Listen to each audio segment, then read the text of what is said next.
we do with the Big Cafe is we invite two local entrepreneurs that are experiencing entrepreneurial challenges, and each entrepreneur has different challenges, but you'll find that there's a lot of common themes among all of us. Reiss, who's going to kick off for us today. Brian is the owner of Party Harbor Inflatables and has been in that business here in Statesboro for about 8 years now. Brian has, he's going to present to us his business and then present to us some of his business challenges. And then after Brian is complete, we'll have Paul Johnson, who's the owner of Kingdom Cuts. He again will be presenting his business overview followed by any questions that he may have. So I'd like to get us started by bringing up Brian Reiss, owner of Party Harbor Inflatables. I'm Brian Reiss, I'm Party Harbor Inflatables. I see quite a few faces here that I know already, probably about half of you. The other half, I'll kind of give you a quick recap of what I do. So Party Harbor Inflatables, I started about 8 years ago. I do bounce houses, water slides, started out small, and over the 8 years, I've gradually gotten bigger and bigger and bigger. I'm up to like 60 items now. I do my own festival at the fairgrounds the last couple of years. And now I'm expanding to other stuff, tables, chairs, tents. I just got a photo booth, the battle balls, you get in, you knock each other around. So, slowly, expanding outside of bounce houses and stuff like that. Basically, what I've done in Statesboro, I want to duplicate in other areas, such as Hilton Head, maybe down in Jekyll, Brunswick area, some of the more affluent areas that might have some disposable income. As far as Statesboro goes, I feel like I've got this pretty much locked down. I basically duplicated myself. I got a lady called Megan that helps me out, basically my office manager, and basically I duplicated myself. And I feel like I can step away from there and not skip a beat. So my next challenge is open up a second location, and how fast do I want to do that? Every year I do grow and I get bigger and a little bit bigger and a little bit bigger. But where I come in is, should I bring on an investor or not? And that's kind of my question to the group. The pros and cons of bringing on investors. How do you go about bringing on an investor? How much ownership should I give up, if any ownership? Should it be more like a loan, or should it be more like just X amount of money for X amount of shares? Because I am incorporated. And I'm not sure if any of you guys have had that same issue or experience, or maybe this is a good time to, I guess, talk out loud, and kind of like a Shark Tank almost type deal. Like you go in Shark Tank, I'll give you 10% for X amount of money. But then on the back end of that, what does that actually entail? Like after that, you know what I mean? So obviously you gotta get lawyers involved and stuff like that, and sign stuff. But and I've talked to a couple of you guys actually in this room about expanding, a couple of years ago and in the past. But I don't know, it's just kind of one of those deals where I want to get bigger, and I know I can get bigger, but how fast do I want to get bigger? I'm 42, I'm not going to be any younger here, so I just want to jump on it before, I'm like 50-something years old. I might not have the same ambition I have right now, So that's kind of my question to the group, I guess, is how do you go about bringing out investors, and I guess what does that all really entail? So anyway, I'll open up to the floor. I know I probably have a couple minutes left. But. Jonathan wants to know who you can make a check out to. I'm ready. I got a basket that I'm gonna put over here that you guys can start putting some money in. Why haven't you already expanded? Well, every time I've expanded this locally, and that's just basically going from bounce houses to the tables, chairs, and tents, photo booths, stuff like that. So I'm trying to get this area more, I guess my business here more well-rounded. Instead of, I guess it took me, a couple of years to get kind of where I wanted to get here. To feel like where I've got a presence here, and I got someone now that I feel is not going to get up and leave one day. She's in for long term, and she wants to be here for long term. And I felt like now that I've basically kind of cloned myself, and I know it's in good hands, someone I can 100% trust, I can go ahead and go on someplace else. And the reason why I want to expand is because this is an easy market to get into, per se. Someone can kind of get to a truck and trailer, get some inflatables to get in the market. Now there's a lot more to it than that, insurance reasons, and, there's a whole bunch of different ways you go about it. But I guess the reason why I didn't expand is I just been pouring all my money into this one, just to try to make this one a better brand before I did. So I want to have a better shot at that. When you ask your questions, just interject. If you wouldn't mind introducing yourself, so that we can get to know each other and as an entrepreneur. We can't hear you. Would you mind introducing yourself the next time if you have any questions, so that we can get to know each other's names and businesses? We'll go with Marco. Marco George, Covenant Security and Surveillance. How far right now from Statesboro? I know you have a pretty wide area to cover. So my question is, what's your radius right now out of your Statesboro operation, and where are you looking to expand? And do you have a place in mind? Okay. Right now, I do about 2-hour radius, which is, I can do that, but, by the time I add in the travel fees, I end up losing a lot of customers up along the coast, especially in the Beaufort, Hilton Head area. And that's kind of where I like to place my second locations, up in that area. Bluffton or something like that? Yeah, Bluffton's a perfect place. As soon as I add on that extra $50, $75, $100 for delivery, it's cheaper to go someplace local, So if I feel like I can get 15, 20 items, truck, trailer, warehouse or whatever, it doesn't even have to be a really warehouse.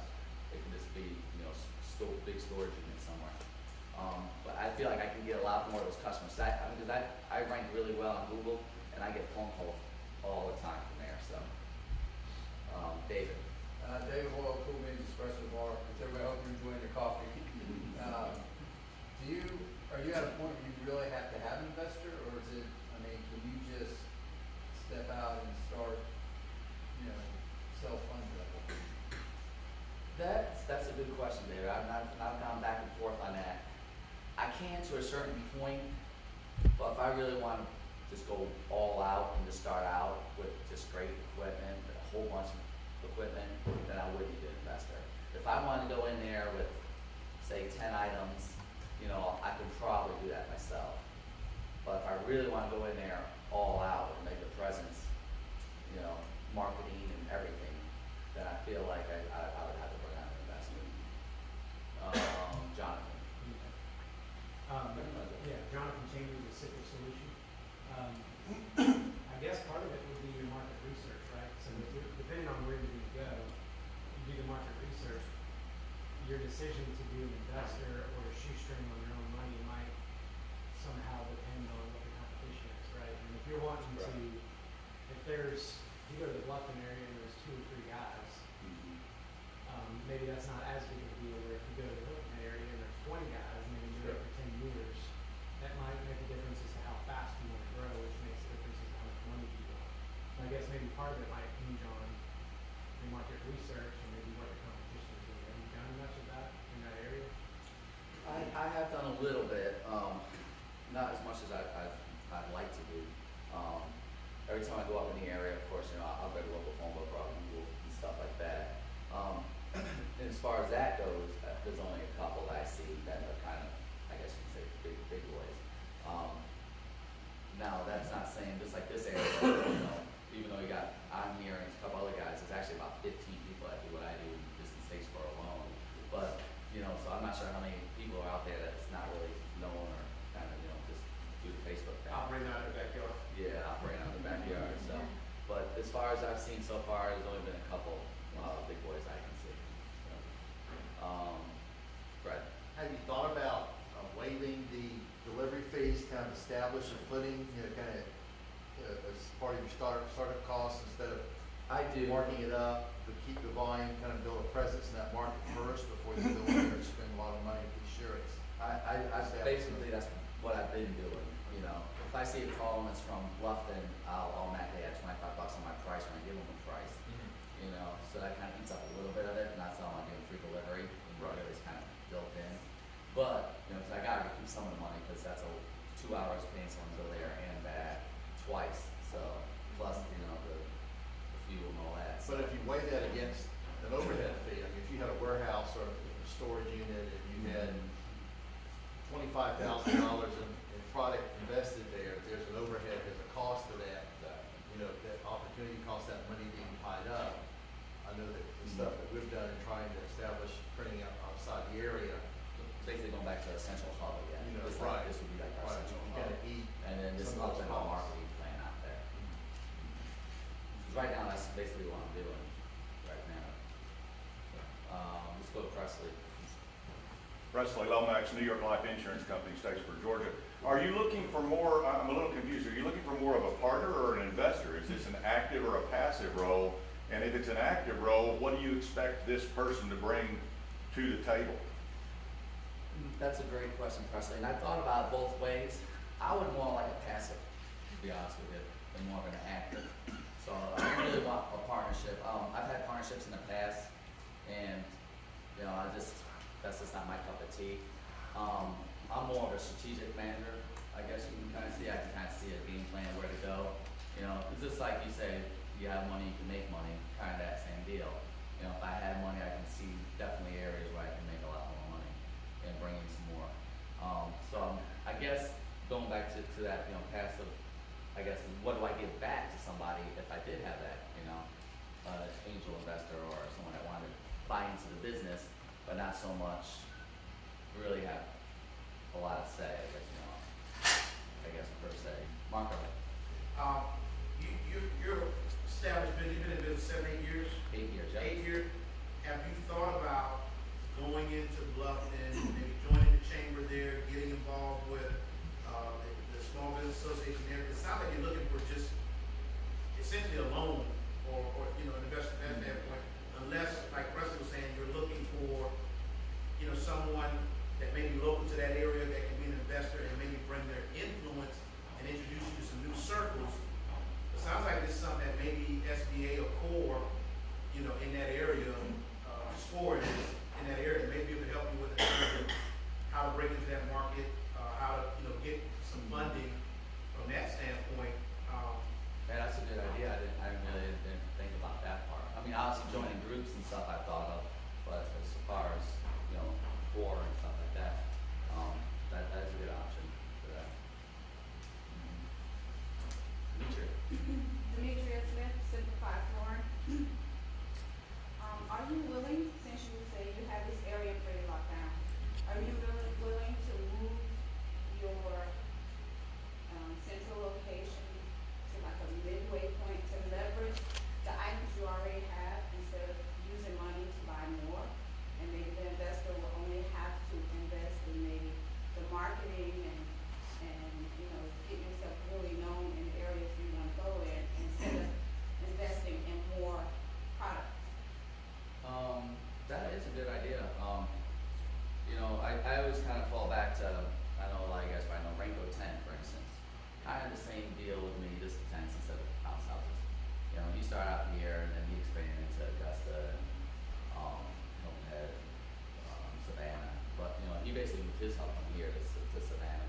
And I kind of thought the same thing, that has crossed my mind about maybe moving my hub closer to the coast where it is, you know, a larger base. But then if I did that, then I'm going to be losing, you know, my west side, I guess you should say. You know, the Matterhorn out, and I do a lot in Vidalia, a lot in Lyons, a lot in Swainsboro. You know, because there is a lot of people in those areas too. So, being honest with you, I probably wouldn't. I would just like I said, I just start a second operation out there. Presley. Well, the way Randy did it with Ramco was, I mean, he opened a location and he hired somebody to, you know, to run that office. In your situation where you're asking for an investment, what security or collateral would you offer? I mean, that's what you're saying is, do you offer a piece of the pie, or is it strictly a loan? If it's strictly a loan, then it seems like you're looking for a bank. If it's a piece of the pie, then the investor is going to want either some control or they're going to want some collateral. Yeah. either equity or It'd be more- collateral. Yeah, it'd be more collateral, equity. So one day if I did sell the business, they would have so many shares that they would be able to cash in, you know. Gentleman in the back? Yes, Jim Williams in the bigger city of Stillmore, Georgia. If you were talking about equity or debt, which seem to be undecided about, why not have an investor loan you the money, but it be convertible into equity?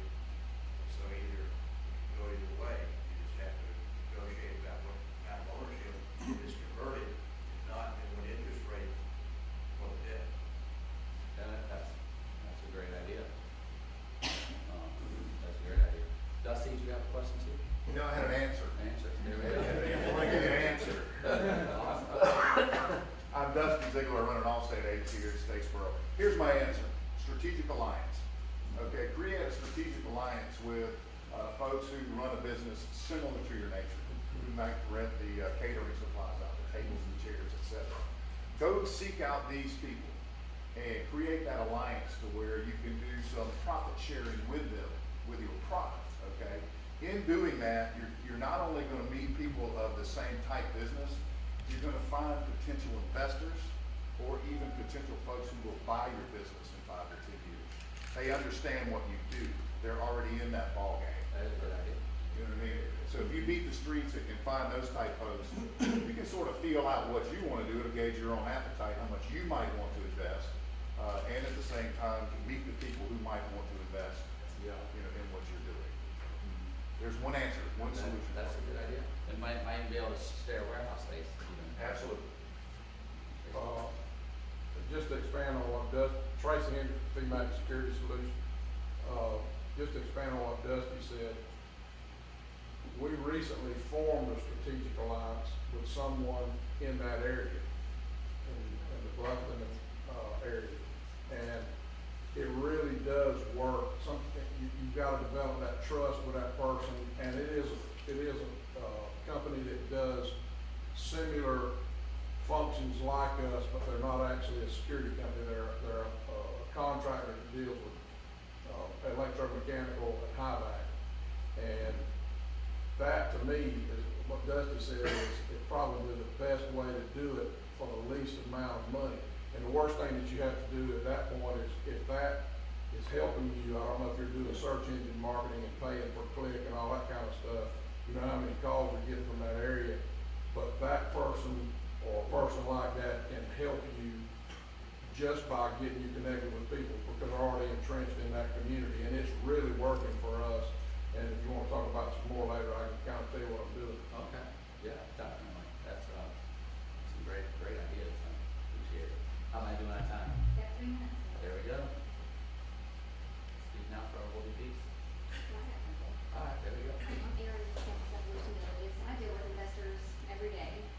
So some of them are really great and they'll let you do your thing. They trust you, you know. Other ones are really hands-on and they're going to put their opinion in and they're going to want you to follow it and talk about it and discuss it and map out what they want and really take what they say to heart. So there's definitely pros and cons to it. You know, when you have investors on a bill, a lot of them bring a ton to the table because of who they know and what they know. Sure.